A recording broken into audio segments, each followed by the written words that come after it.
전도서 5장에 하나님을 경외하라. 다시 전도자의 관심은 하나님께로 향한다. 세상의 모든 헛됨에 대하는 하나님을 경험하는 것으로부터 출발한다.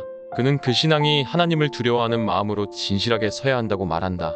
너는 하나님의 집에 들어갈 때 내 발을 상갈지어다 가까이 하여 말씀을 듣는 것이 우매한 자들이 재물 드리는 것보다 나으니 그들은 악을 행하면서도 깨닫지 못함이니라.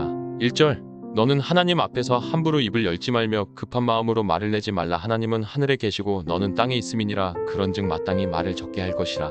2절 1절과 2절 모두 하나님 앞에서 진실된 신앙을 강조한다. 어리석은 자는 죄를 지은 후에 그저 제사만 드리면 된다고 생각하고 그 후에 자신이 의롭다고 함부로 말한다는 것이다. 전도자는 그러한 생각은 어리석은 것이라고 말하며 자신의 입을 지키라고 권면한다. 걱정이 많으면 꿈이 생기고 말이 많으면 우매한 자의 소리가 나타나느니라. 3절 내가 하나님께 서원하였거든 갚기를 더디게 하지 말라. 하나님은 우매한 자들을 기뻐하지 아니하시나니 서원한 것을 갚으라. 4절 서원하고 갚지 아니하는 것보다 서원하지 아니하는 것이 더 나으니. 5절 내 입으로 내 육체가 범죄하게 하지 말라. 천사 앞에서 내가 서원한 것이 실수라고 말하지 말라. 어찌 하나님께서 내 목소리로 말미암아 진노하사 내 손으로 한 것을 멸하시게 하랴. 6절 꿈이 많으면 헛된 일들이 많아지고 말이 많아도 그러하니 오직 너는 하나님을 경외할지니라. 7절 자신이 의롭다고 여기고 함부로 말을 많이 하면 실수도 많이 하게 된다. 실제로 자신의 거룩함을 드러내기 위해 거짓 서원을 하는 경우들도 많이 있다.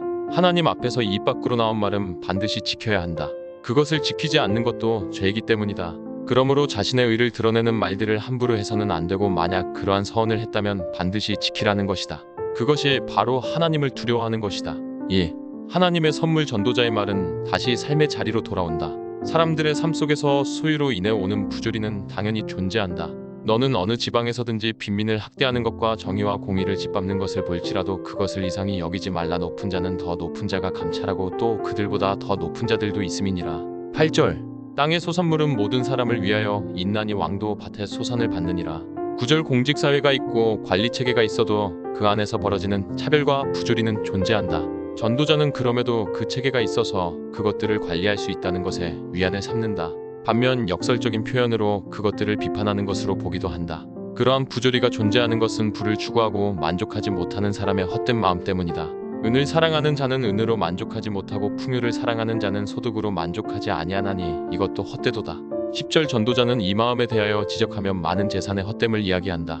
재산이 많아지면 먹는 자들도 많아지나니 그 소유주들은 눈으로 보는 것 외에 무엇이 유익하랴. 11절 노동자는 먹는 것이 많든지 적든지 잠을 달게 자거니와 부자는 그 부유함 때문에 자지 못하느니라. 12절 가장 먼저는 많은 재산은 많은 걱정거리를 주기 때문이라고 말한다. 자신의 재산을 쓰는 자들도 많고 그것이 없어질까 하는 걱정에 잠도 잘 자지 못한다. 내가 해 아래에서 큰 폐단되는 일이 있는 것을 보았나니 곧 소유주가 재물을 자기에게 해가 되도록 소유하는 것이라. 13절 그 재물이 재난을 당할 때 없어지나니 비록 아들은 낳았으나 그 손에 아무것도 없느니라. 14절 또한 그 재물이 오히려 그것을 소유한 스스로에게 해가 되는 것을 많이 보았기 때문이다. 그가 모태에서 벌거벗고 낳았은즉 그가 낳은 대로 돌아가고 수고하여 얻은 것을 아무것도 자기 손에 가지고 가지 못하리니. 15절 이것도 큰 불행이라 어떻게 왔든지 그대로 가리니 바람을 잡는 수고가 그에게 무엇이 유익하랴. 16절 또 다른 이유는 죽음의 시간에 그것들을 가지고 가는 것이 아니기 때문이라고 말한다. 한평생 수고하여도 결국 빈몸으로 돌아가는 것이 인생이기 때문이다. 일평생을 어두운 데에서 먹으며 많은 근심과 질병과 분노가 그에게 있느니라. 17절 마지막으로 돈이 많든 적든 인생은 근심과 질병과 분노를 가지는 것은 똑같다고 말한다. 이제 전도자는 중대한 결론에 도달한다. 사람이 하나님께서 그에게 주신 바 그 일평생에 먹고 마시며 해 아래에서 하는 모든 수고 중에서 낙을 보는 것이 선하고 아름다움을 내가 보았나니 그것이 그의 몫이로다.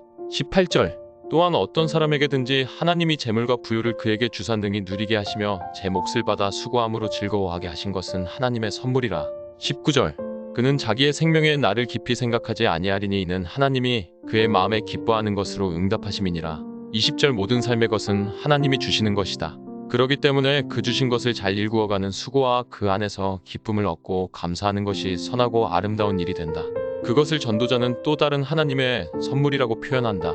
20절의 말씀은 매우 인상 깊다. 다른 번역에서 보면 하나님은 우리가 행복하게 살기를 원하심으로 이 인생의 상황들을 크게 마음에 두지 말라는 것이다. 즉 하나님의 선물인 오늘을 감사하며 주신 것으로 기뻐하는 삶을 살아가라는 것이다. 우리의 삶에는 참 다양한 삶의 상황들이 존재한다. 그리고 그 순간들 속에서 우리는 일희일비하면서 살아간다. 오늘 주님의 말씀대로 그 순간순간에 따라 우리의 마음이 흔들리는 인생이 아니라 하루의 수고와 그 안에서 주시는 은혜에 감사하며 기쁨으로 행복한 삶을 살아가는 그리스도인이 되기를 소망한다. 오늘의 기도 우리에게 오늘 이 시간들과 그 안에서 수고하며 열매를 맺는 삶을 선물로 주신 것에 진심으로 감사를 드립니다. 귀한 선물을 아름답게 만들어가며 감사하고 기뻐하는 그리스도인이 되기를 원합니다. 우리를 향하신 하나님의 마음을 깨닫고 오늘의 삶을 귀하고 소중하게 살아가게 하옵소서. 가장 귀하고 소중한 예수 그리스도의 이름으로 기도합니다. 아멘.